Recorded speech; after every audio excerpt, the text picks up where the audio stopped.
Hello students, एक बार फिर से आप लोगों का स्वागत है मेरे यूट्यूब चैनल पर। और आज की अपनी इस वीडियो में हम बात करने वाले हैं रिफ्रैक्शन ऑफ लाइट के बारे में, और उसके साथ साथ मैं आपको बताने वाला हूं रिफ्रैक्टिव इंडेक्स के बारे में कुछ। तो स्टूडेंट्स, इस वीडियो को बहुत ध्यान से सुनिएगा, ये बहुत ही हेल्पफुल होने वाली है आप लोगों के लिए। तो चलिए शुरू करते हैं अपनी इस वीडियो को। तो स्टूडेंट्स, हम लोग रिफ्लेक्शन ऑफ लाइट के बारे में पढ़ चुके हैं, और रिफ्लेक्शन ऑफ लाइट में हमने पढ़ा था कि किसी भी रे ऑफ लाइट का किसी सरफेस पर, पॉलिश सरफेस पर टकराकर वापस उसी मीडियम में आ जाना, ये कहलाता था रिफ्लेक्शन ऑफ लाइट। और आज हम बात करने जा रहे हैं रिफ्रैक्शन ऑफ लाइट की। तो स्टूडेंट्स, रिफ्रैक्शन ऑफ लाइट में क्या होता है कि जब भी रे ऑफ लाइट किसी एक मीडियम से चलकर और दूसरे मीडियम में जाएगी तो हम उस कंडीशन को बोलते हैं, उस फिनोमेनन को बोलते हैं रिफ्रैक्शन ऑफ लाइट।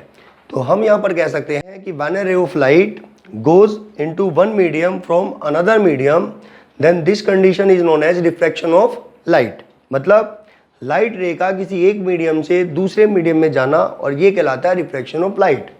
लेकिन स्टूडेंट्स, जब भी लाइट एक मीडियम से दूसरे मीडियम में जाती है तो उसके पाथ में कुछ चेंजेस आते हैं। मतलब वो जैसे जा रही होती है वैसे नहीं जा पाती, वो हल्का सा अपने पाथ से बैंड हो जाएगी। कैसे बैंड होगी उसकी बात हम करेंगे। अब इसका रीज़न क्या है? तो स्टूडेंट्स, आप सबको पता है कि हमने ये पढ़ रखा है कि लाइट की स्पीड डिफरेंट मीडियम में डिफरेंट होती है। For example, the speed of light जो एयर के अंदर होती है वो होती है 3 लाख किलोमीटर पर सेकेंड, जिसको हम 3 × 10⁸ मीटर पर सेकेंड भी कह सकते हैं। सेम इसी तरह वाटर के अंदर जो लाइट की स्पीड होती है वो होती है 2.25 × 10⁸ मीटर पर सेकेंड, और ग्लास के अंदर होती है 2 × 10⁸ मीटर पर सेकेंड। स्टूडेंट्स, ये तीन मीडियम ऐसे हैं जिसके बारे में आपको सबसे ज़्यादा पढ़ने को मिलेगा लाइट के बारे में, क्योंकि हम मोस्टली इन्हीं के एग्जांपल्स पढ़ते हैं अपनी 10th क्लास के लेवल पर। तो मैं आपको फिर से एक बार बता रहा हूँ कि जो लाइट की स्पीड एयर के अंदर है वो होती है 3 × 10⁸ मीटर पर सेकेंड। और एक चीज़ और ध्यान रखना कि लाइट की जो स्पीड एयर के अंदर होती है, सेम वही स्पीड लाइट की वैक्यूम के अंदर भी होती है। तो ये बात आपको याद रखना है कि जो स्पीड ऑफ लाइट वैक्यूम के अंदर होती है और जो एयर के, वो दोनों सेम होती है। वाटर के अंदर आपको बताया 2.25 × 10⁸ मीटर पर सेकेंड, और ग्लास के अंदर 2 × 10⁸ मीटर पर सेकेंड। अब स्टूडेंट, आप लोगों ने एक बात नोटिस करी होगी अपनी डेली लाइफ में कि हम जब भी किसी बॉडी को थ्रो करते हैं तो जब तक वो बॉडी एक ही स्पीड से चलती रहेगी तो वो बॉडी चलनी है बिल्कुल सीधी, और जैसे जैसे उस बॉडी की स्पीड में चेंजेस आते जाएंगे वो बॉडी अपना पाथ भी चेंज करती रहेगी। मतलब या तो वो लेफ्ट मुड़ने लगेगी धीरे धीरे या फिर राइट।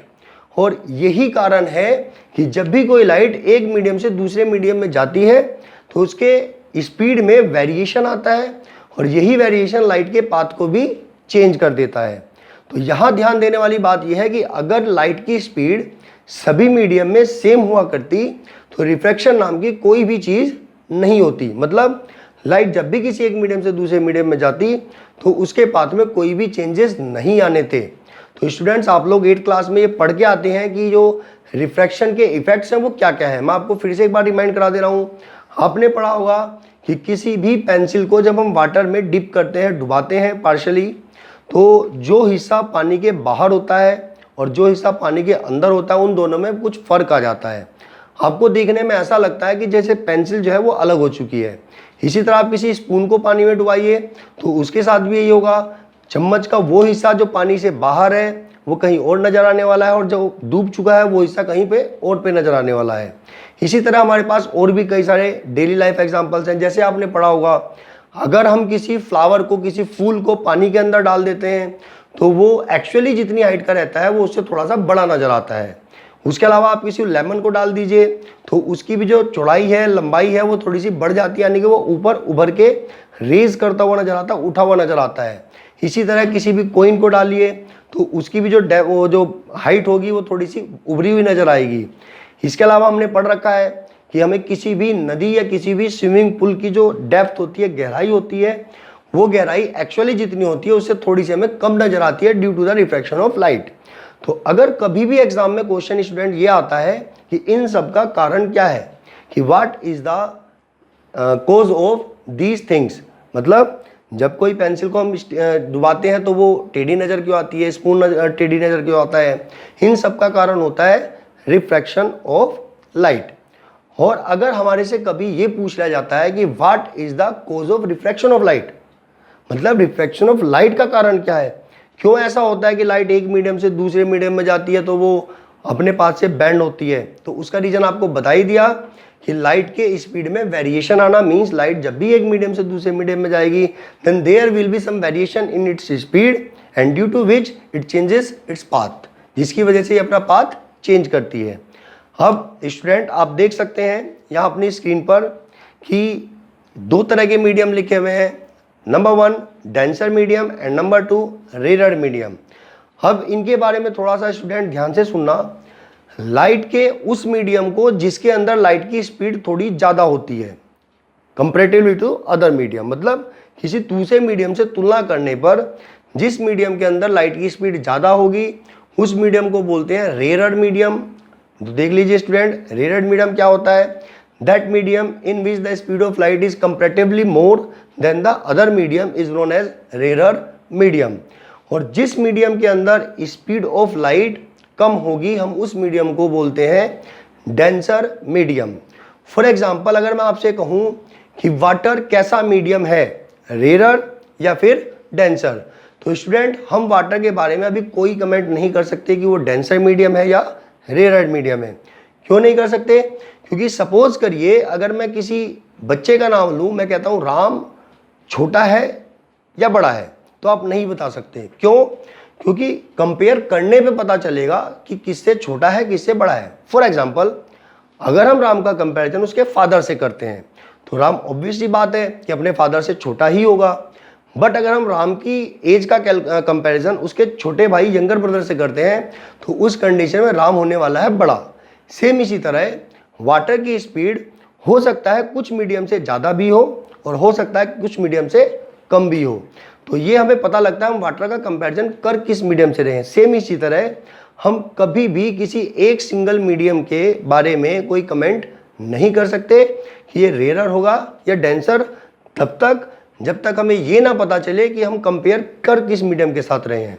और मैं आपको कुछ एग्जांपल्स दिखा रहा हूँ स्क्रीन पर, तो आप देख सकते हैं कि अगर हम कंपेयर करें ग्लास और वाटर का, तो चूंकि अभी आपको बताया था मैंने ग्लास के अंदर स्पीड होती है 3 × 10⁸ मीटर पर सेकंड और वाटर के अंदर होती है 2.25 × 10⁸ मीटर पर सेकंड। तो स्टूडेंट आप देख सकते हैं यहाँ वाटर के अंदर स्पीड ज़्यादा है, ग्लास के अंदर कम है, तो वाटर यहाँ पे होने वाला है रेयर मीडियम और ग्लास होने वाला है डेंसर मीडियम। उसके अलावा अगर हम कंपैरिजन करें वाटर और एयर का, तो एयर के अंदर स्पीड वाटर के कंपैरिजन में थोड़ी सी ज़्यादा होती है, तो हम ये कह सकते हैं कि अब water as a denser medium work करेगा और जो एयर है वो काम करेगी एक रेयर मीडियम का। क्योंकि अभी आपको बताया था रेयर मीडियम वो मीडियम होता है जिसके अंदर स्पीड ऑफ लाइट ज़्यादा होती है किसी दूसरे मीडियम से। तो आई होप आपको ये टॉपिक क्लियर होगा कि रेयर मीडियम किसे कहते हैं, डेंसर मीडियम किसे कहते हैं। तो अब स्टूडेंट मैं आपको एक डायग्राम दिखाने वाला हूँ, उस डायग्राम की हेल्प से आप रिफ्रैक्शन ऑफ लाइट के बारे में बड़ी आसानी से समझ सकते हैं। तो अब सबसे पहले मैं आपको दिखाने जा रहा हूँ ग्लास स्लैब। तो स्टूडेंट मैं आपको कुछ 2-3 सैंपल दिखा रहा हूँ ग्लास स्लैब एक्चुअली होता क्या है। तो आप देख सकते हैं कि कोई भी क्यूबॉइडल चीज़ जो ग्लास स्लैब से बनी हो उसको हम क्या बोलते हैं, ग्लास स्लैब। केवल फर्क इतना होता है कि वो क्यूबॉइडल शेप अंदर से खोखली नहीं होगी, होलो नहीं होगी। ऐसा नहीं है कि केवल उसकी जो लेयर है वो ग्लास से बनी हुई है और अंदर एयर भरी हुई है, खाली है, वैक्यूम है। नहीं स्टूडेंट्स, ग्लास स्लैब जितना भी बड़ा होगा वो सारा का सारा ग्लास से ही बना होगा। तो आप देख सकते हैं स्क्रीन पे मैं दिखा रहा हूँ आपको 3-4 सैंपल। ये सारे सैंपल जो है आपके ग्लास स्लैब कहलाते हैं। और जब भी लाइट किसी ग्लास स्लैब से एंटर करती है तो लाइट जैसे जा रही होती है वैसे नहीं जाती, मतलब वो जैसी ग्लास में एंटर करेगी तो उसमें कुछ वेरिएशन आ जाता है। तो जैसा अब आप स्क्रीन पे देख सकते हैं, तो इस डायग्राम में आप क्लियर देख सकते हैं कि लाइट जो है एयर से चली और एयर से चलने के बाद जैसी लाइट ग्लास में एंटर कर रही है तो वो अपने पाथ से बेंड हो जा रही है और फाइनली जब वो रे ग्लास स्लैब से बाहर निकल रही है तो वो फिर से अपना पाथ चेंज करती है। क्यों चेंज करती है, तो आप जरा ध्यान से सुनिए। जब लाइट यहाँ एयर से वाटर के अंदर एंटर कर रही है तो ध्यान दीजिएगा, एयर के अंदर स्पीड ऑफ लाइट 3 × 10⁸ मीटर पर सेकंड थी, ग्लास के अंदर वो स्पीड घट के हो जानी है 2 × 10⁸ मीटर पर सेकेंड, मतलब लाइट की स्पीड 1,00,000 किलोमीटर पर सेकेंड घट जाने वाली है।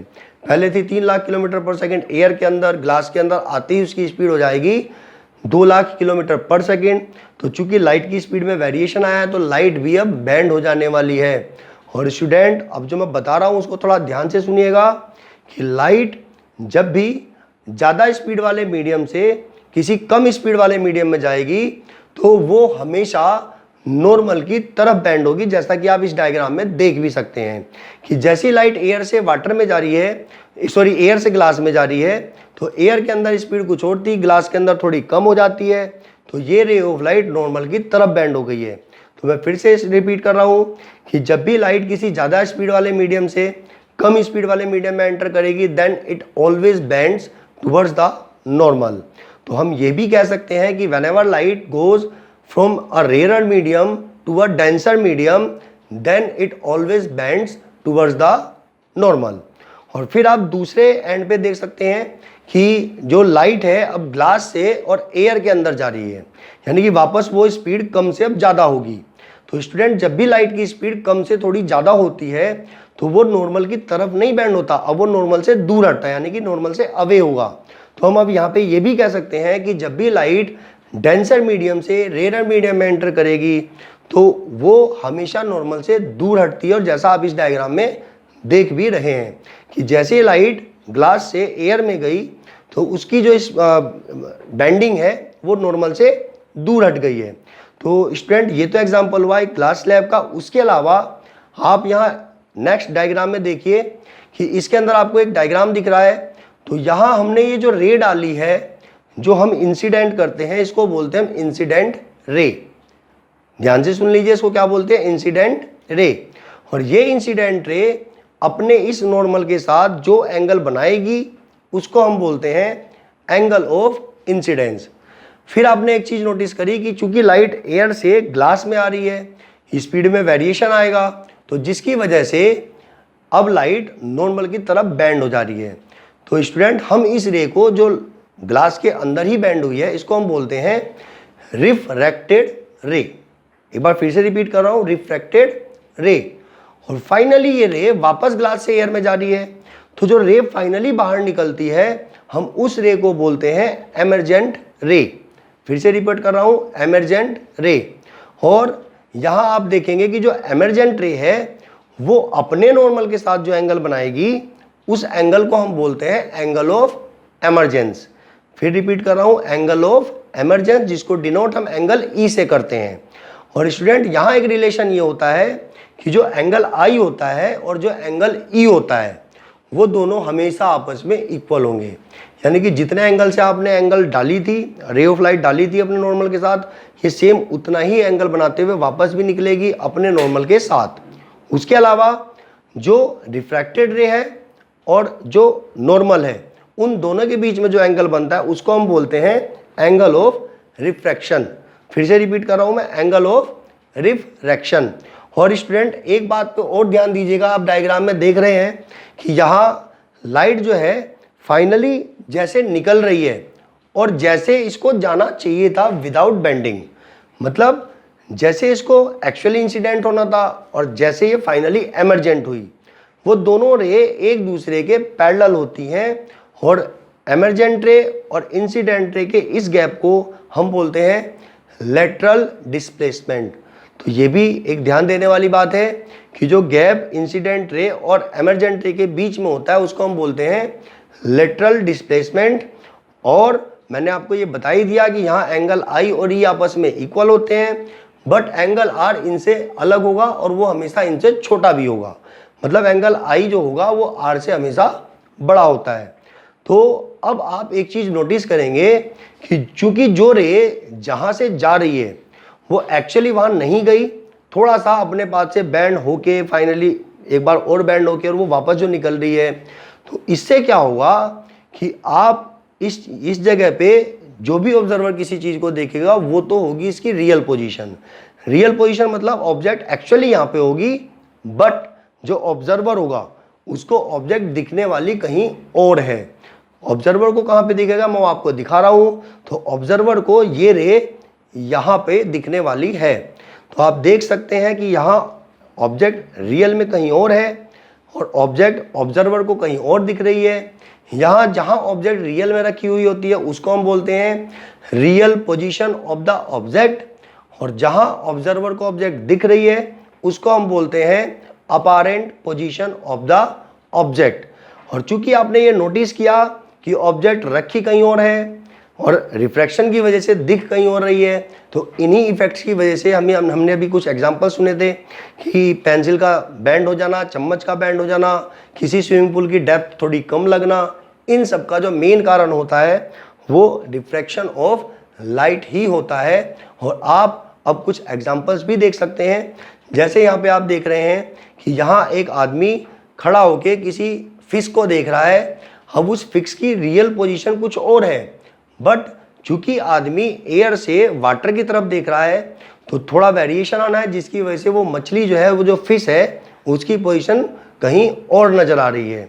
और इसका मेन कारण क्या है, रिफ्रैक्शन ऑफ लाइट। तो आप यहाँ ये भी देख सकते हैं कि जब लाइट एयर से वाटर में जाती है तो भी वो अपने पाथ से बेंड होती है, और यही कारण है कि ये जो फिश है ये उस जगह नहीं दिख रही है जहाँ पे ये एक्चुअली है। तो स्टूडेंट, इन सब का जो मेन कारण होता है वो होता है रिफ्रैक्शन ऑफ लाइट। और अब हम चलते हैं अपने अगले टॉपिक की तरफ, जो है रिफ्रैक्टिव इंडेक्स। तो स्टूडेंट्स, रिफ्रैक्टिव इंडेक्स वैसे तो आप लोग दो तरीके से पढ़ेंगे। एक हम लोग पढ़ते हैं सेकेंड लॉ ऑफ रिफ्रैक्शन, जिसको कि स्नेल्स लॉ भी पढ़ा जाता है, और उसको हम थोड़ा डिटेल में बात करेंगे अपनी नेक्स्ट वीडियो में, क्योंकि रिफ्रैक्टिव इंडेक्स अपने आप में एक यूनिक टॉपिक है, अपने आप में एक बड़ा भी टॉपिक है। तो इसको हम थोड़ा सा डिटेल में समझेंगे। फिलहाल मैं अभी आपको रिफ्रैक्टिव इंडेक्स के बारे में इन शॉर्ट कुछ बातें बताने जा रहा हूँ। तो जैसा आप देख सकते हैं कि आपको रिफ्रैक्टिव इंडेक्स का एक फॉर्मूला दिख रहा है, और सबसे पहली बात, रिफ्रैक्टिव इंडेक्स को डिनोट करते हैं एन से, और एन का फॉर्मूला आप देख रहे हैं C/V। मीन्स C का मतलब होता है speed of light in air, और upon V means speed of light in that medium where the light goes after refraction. मतलब यहाँ हम ये लिख सकते हैं कि रिफ्रैक्टिव इंडेक्स का फॉर्मूला होता है speed of light in first medium upon speed of light in second medium. तो आप देख सकते हैं यहाँ पे कि जब भी हम रिफ्रैक्टिव इंडेक्स को डिनोट करेंगे एन से डिनोट करेंगे, और जो इसका बेसिक फॉर्मूला है वो है, रिफ्रैक्टिव इंडेक्स को निकालने का जो फॉर्मूला है वो है speed of light in first medium upon speed of light in second medium. तो स्टूडेंट, अभी हम सिर्फ फॉर्मूले के बेस पे एक डेफिनेशन बना सकते हैं कि the ratio of speed of light, ध्यान से सुनिएगा, the ratio of speed of light in two medium is known as refractive index. लेकिन स्टूडेंट, ये टॉपिक एक अपने आप में एक यूनिक और बड़ा टॉपिक है, इसलिए हम इसके बारे में बहुत डिटेल में और बहुत अच्छे से बात करेंगे अपनी नेक्स्ट वीडियो में। और मैं आपको ये गारंटी देता हूँ कि आपको वो टॉपिक बहुत अच्छे से समझ में आने वाला है। तो चूंकि हम उसको बहुत डिटेल में समझेंगे, इसलिए हम उसकी बात करेंगे अपनी नेक्स्ट वीडियो में। मैं फिलहाल इस वीडियो को यहीं ख़त्म कर रहा हूँ। फिलहाल आप रिफ्रैक्शन और रिफ्रैक्शन के इफेक्ट्स के बारे में ध्यान से पढ़िएगा। कोई भी अगर आपको प्रॉब्लम आती है तो कमेंट सेक्शन में ज़रूर बताइएगा, और मेरी वीडियो को लाइक एंड सब्सक्राइब करना मत भूलिएगा, क्योंकि जिससे टाइम टू टाइम जो भी नई वीडियो हम रिलीज़ करें वो आप तक पहुंचती रहे, आपको नॉलेज प्रॉपर मिलती रहे। तो स्टूडेंट, इसको लाइक और सब्सक्राइब जरूर कर दीजिएगा, और हो सके तो शेयर भी ज़रूर कीजिएगा।